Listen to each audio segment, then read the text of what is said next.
Bismillahirrahmanirrahim. Assalamualaikum warahmatullahi wabarakatuh. Ya, guys, welcome in Word meeting. Ya, ini meeting keempat pada mata kuliah kuantitatif. Oke, ya.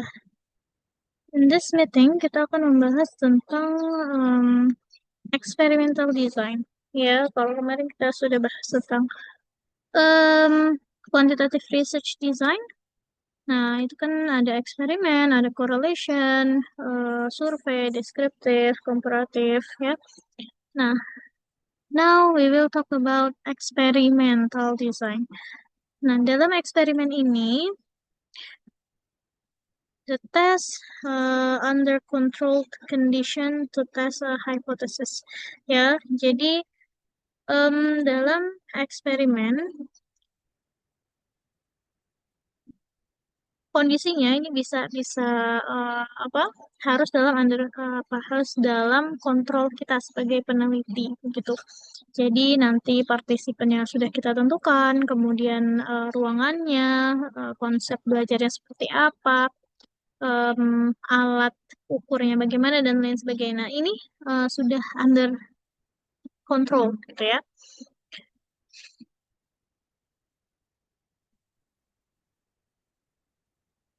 Selanjutnya apa saja sih yang harus diperhatikan dalam pembuatan eksperimental study?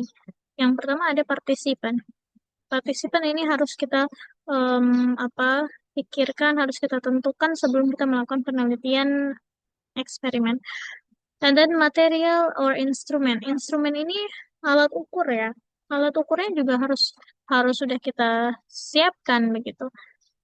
Sebelum kita menulis experimental study, kita harus sudah memahami kira-kira alat ukur apa yang mau kita gunakan. Bisa tes, bisa observasi, bisa kuesioner, dan lain sebagainya. Kemudian prosedur. Nah, penting sekali dalam penelitian eksperimen ini menjelaskan detail tentang prosedur penelitian. Step-stepnya bagaimana? Ya, kalau kita menggunakan games dalam pembelajaran atau dalam eksperimennya, nah gamesnya seperti apa gitu yang kita gunakan ini perlu dijelaskan dengan detail. Dan biasanya kalau dalam skripsi ini akan masuk di bab ketiga. Nah, ini prosedur yang harus kalian jelaskan dari awal kalian masuk kelas sampai selesai pembelajaran atau sampai selesai treatment. Nah, ini prosesnya seperti apa atau prosedurnya bagaimana. Selanjutnya adalah measure. Measure, what outcomes? Terus outcomes-nya atau hasilnya apa? Measure-nya bagaimana? Cara mengukurnya seperti apa? Nah, biasanya setelah kita punya instrumen, kita juga punya alat ukurnya, punya cara mengukurnya atau punya rubriknya gitu. Setelah kita punya data, setelah kita melakukan treatment, terus instrumennya kita kita hitung bagaimana. Jadi rubrik yang jelas, yang detail ini diperlukan untuk measure. Nah, ini empat komponen yang perlu ada dalam eh, penelitian experimental study. Ya, tadi partisipan sudah dijelaskan. Partisipan ini harus sudah kita tentukan, gitu ya, sebelum kita sebelum kita melakukan penelitian eksperimen. Oke, kemudian variables ya. Ini sudah pernah saya jelaskan di meeting sebelumnya tentang variables. Dalam penelitian eksperimen, ini jelas sekali variabel-variabelnya. Ada dua, ada independen dan dependent variable. Independen ini merupakan treatment atau manipulated and other major factors. Nah, biasanya ini merupakan treatment. Treatmentnya apa gitu? Nah, treatmentnya itu disebut dengan independent variable. Kemudian outcomes-nya baru disebut dengan dependent variable. Nah, dalam instrumen penelitian, ini tidak hanya terbatas pada penelitian eksperimen saja, tapi juga pada penelitian-penelitian yang lain. Instrumen itu harus diukur, ya, dia harus valid dan juga harus reliable. Apa yang dimaksud valid dan reliable? Oke, valid itu refers to the accuracy or truthfulness of the measurement, whether the instrument actually measures what is intended to measure. Ya, jadi valid itu merupakan konsep di mana instrumen kita merupakan instrumen yang akurat gitu ya, yang benar, benar untuk mengukur em, variabel yang akan kita ukur. Kemudian reliable itu konsisten or stability of a measurement over time. Jadi konsisten. Kapanpun nanti instrumen tersebut digunakan, maka hasilnya akan tetap konsis gitu ya. Nah, ini valid and reliable. Tentunya kedua hal ini bisa kita ukur, bisa kita hitung. Nah, di meeting berikutnya kita akan membahas bagaimana mengukur eh, atau bagaimana menyatakan instrumen yang kita buat ini sudah valid dan reliable atau belum. Hypothesis. Ya, seperti yang sudah dijelaskan sebelumnya dalam penelitian kuantitatif, hipotesis itu pasti ada, kecuali deskriptif ya. Okay, now the hypothesis is a tentative explanation that accounts for a set of facts and can be tested by further investigations. Nah, hipotesis ini kan praduga atau hipotesa. Ya, hipotesa dalam penelitian itu ada null hypothesis dan alternatif hypothesis. Ya, null hypothesis berarti praduganya praduganya tidak benar gitu ya. Tapi kalau alternatif hipotesis berarti praduganya benar.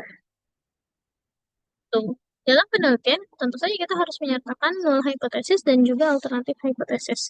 Contohnya, dalam judul The Effect of Using Interactive E-books on Student Learning Motivations. Nah, bunyi untuk null hypothesisnya adalah there is no significant difference in students' learning motivations before and after the use of interactive e-books. Jadi tidak ada perbedaan antara hasil atau antara motivasi belajar siswa sebelum dan sesudah menggunakan interactive e-books.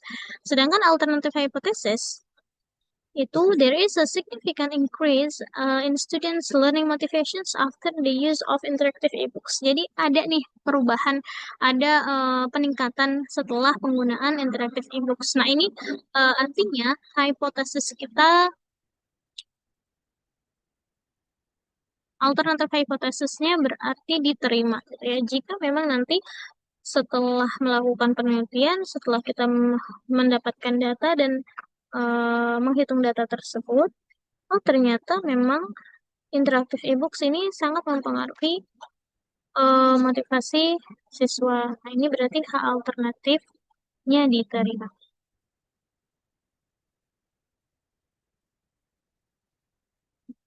Ya, tipe experimental design. Nah, ada 4 tipe di sini. Ada pre-experimental, ada quasi-experimental, ada true experimental, dan single subject design. Kita akan bahas satu persatu. Dalam pre-experimental design, ini ada beberapa model ya. Ada model, ada model one shot case study, ada model one group pretest post-test design, ada model static group comparison of post-test only with non-equivalent groups, ada alternative treatment post-test only with non-equivalent group design. Nah, kita bahas dulu one shot case study.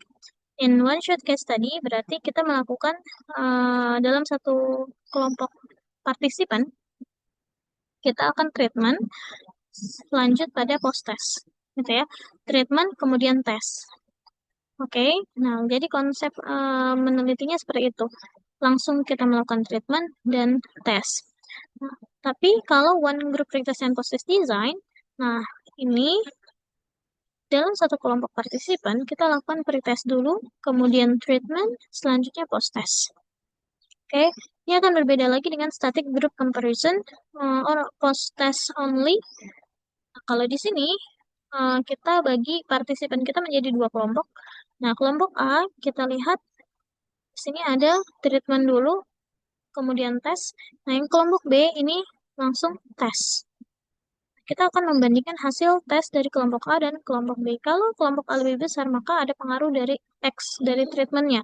Tapi kalau kelompok B dan kelompok A memiliki nilai yang sama saja, berarti tidak ada pengaruh dari X-nya atau dari treatmentnya.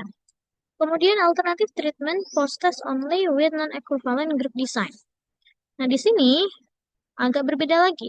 Jadi partisipan kita bagi menjadi dua kelompok. Di kelompok pertama, kita akan melakukan treatment. Treatment satu dengan metode apa nih? Kalau kita punya atau ingin membandingkan dua metode, boleh misalnya metode pertama dengan games, metode kedua dengan interaktif ebook, gitu ya.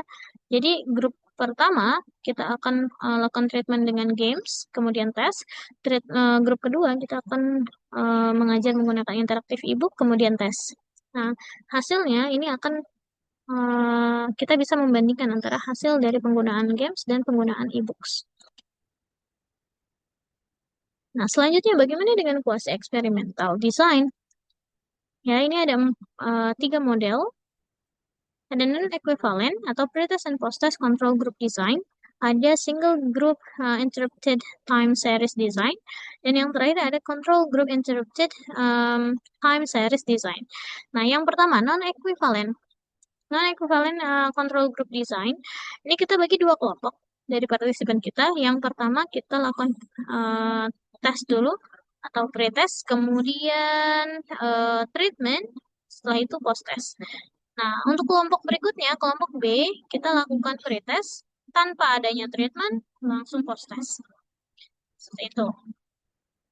Ya, ini konsep yang berbeda. Tapi harus menggunakan dua kelompok. Yang kelompok A kita sebut dengan kelompok eksperimen, dan yang kelompok B kita sebut dengan kelompok kontrol. Nah, selanjutnya, single group interrupted time series design. Nah, ini juga kita bisa menggunakan partisipan dalam satu kelompok saja, kemudian kita lakukan beberapa kali pretest. Nah, beberapa kali pretest untuk meyakinkan hasil yang akurat daripada kemampuan siswa. Setelah itu baru treatment dan tes kembali. Tes atau post-test dilakukan berkali-kali. Ini juga untuk mendalami perubahan kemampuan siswa. Selanjutnya, control group interrupted time series design. Nah, ini dibagi menjadi dua kelompok, di mana kelompok pertama itu dengan tes awal, kemudian treatment, kemudian dengan tes atau post-test berkali-kali. Nah, kalau grup B-nya, nah kita lakukan tes berkali-kali tanpa adanya treatment seperti itu. Nah, ini kuasi eksperimental design, di mana grup A di sini kita sebut dengan experimental group dan B ini menjadi control group. True experimental design. Ya, dalam true experimental design ini kita punya tiga model. Pretest post-test control group design, kemudian post-test only control group design, dan yang terakhir Solomon for group design. Nah, untuk pretest post-test control group design ini kita bagi menjadi dua kelompok partisipan kita. Kemudian kita random. Jadi partisipannya kita acak gitu ya. Siapa yang akan menjadi grup A, siapa yang akan menjadi grup B, kemudian lakukan pretest, treatment, dan post-test untuk grup A. Sedangkan grup B ini tanpa treatment, pretest dan post-test saja.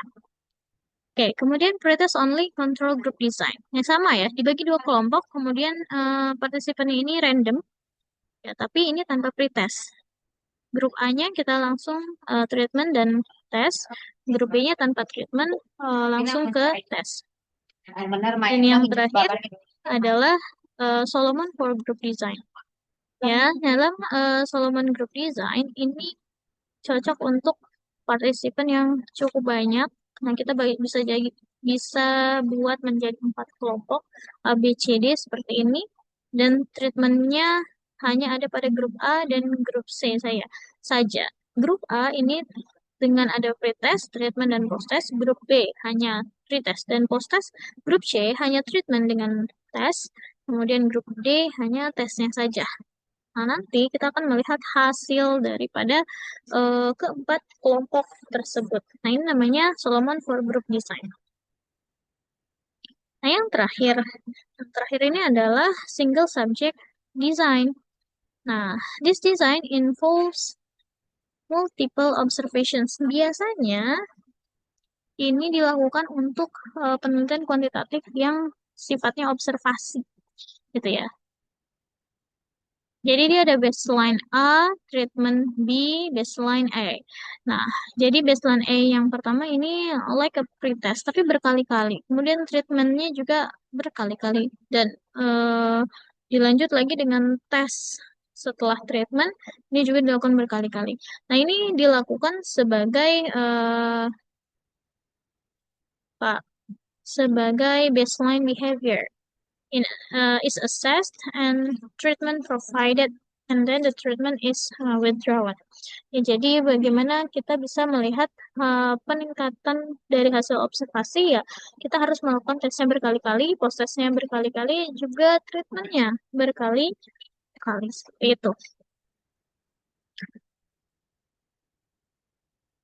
Oke, ya data analysis dalam experimental design. Yang pertama, kita harus sajikan deskriptif statistik. Nah, nanti ini akan dibahas apa saja yang harus disajikan dalam deskriptif statistik, inferensial statistik, dan setelah kita melakukan inferensial untuk membuktikan apakah ada pengaruh, ada efek daripada independent variable terhadap dependent variable, baru kita menghitung adanya effect size. Jadi seberapa tinggi efeknya, seberapa tinggi apa dampaknya begitu. Setelah itu biasanya dalam penelitian kuantitatif kita juga memerlukan GRAPS gitu ya, for baseline versus treatment comparison. Jadi GRAPS di sini fungsinya adalah untuk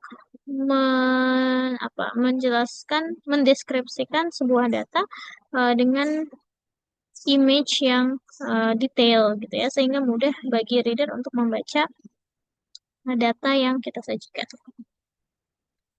Ya, beberapa checklist untuk membuat experimental procedure. Yang pertama, who are the participant? Ya, tadi. Jadi, harus tahu dulu siapa partisipannya.